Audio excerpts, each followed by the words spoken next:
I'm Kirk Lamoreaux. I'm a consultant. I've been working independently for the last 10 years.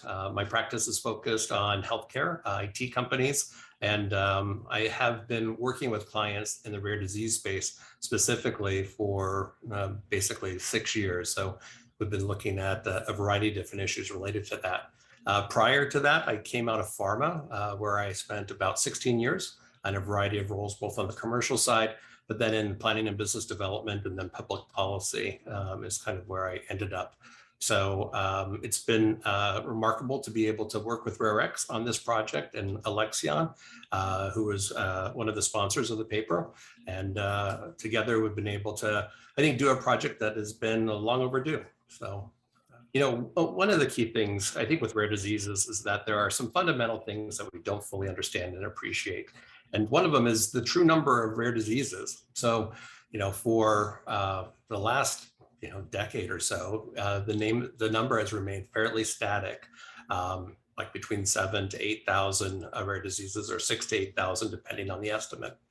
And as I and others have been trying to figure out the provenance of that number, it has been very difficult.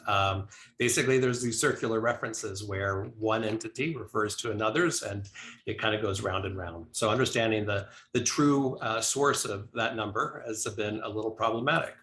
And so working in conjunction with Alexion and RareX, we kind of undertook the project to try and count the number of rare diseases, because we believe that there's power in numbers, and that the more accurate we can reflect this number, the more effective advocacy groups will be in making the case for the needs of the community. And so that's really kind of the impetus behind this, is to develop an estimate that can allow us to talk more specifically about the numbers of rare diseases, and to recognize all the different communities that are out there, and to be as inclusive as possible without necessarily being duplicative or trying to inflate the number for any particular reason.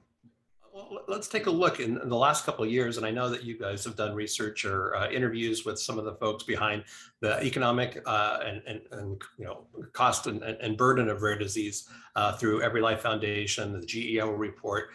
These have been some of the very first reports to try and create a national perspective on what is the cost and implications of rare disease. And one of the things is that they're highly limited in their ability to do research, because we don't truly reflect all rare diseases within some of these cost estimates. And that's one of the key things that we've been trying to find. When we take a look at Alzheimer's or cancer, they've been extraordinarily effective at being able to advocate on behalf of their communities. Oftentimes, they're able to go to both national policymakers or to state policymakers, and they can tell them how many patients in a geography have cancer or Alzheimer's. And they can basically talk about the cost and implications of that particular disease, together with the personal, emotional impact of having these conditions.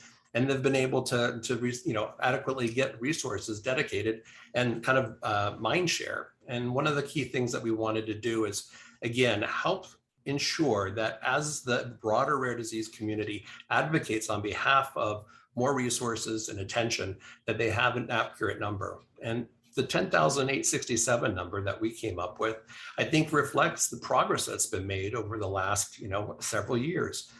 We know that on average, there are about 300 new conditions that are added to knowledge bases every year. And there is kind of a lumping and kind of a collapsing as we kind of better understand disease. We understand that some actually are multiple conditions, and others we actually find are derivatives or variations on a condition. And so, although the number is never, it's constantly changing, we've done our best to try and use a transparent, repeatable approach that can be done at different intervals to kind of stay current with kind of where we are and our understanding of rare diseases. One of the things to note is that this report did more than just count the number of conditions.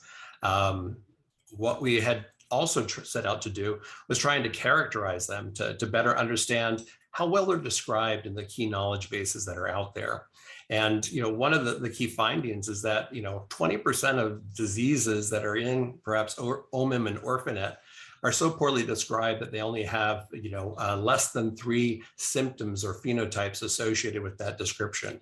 That makes the condition practically medically unactionable.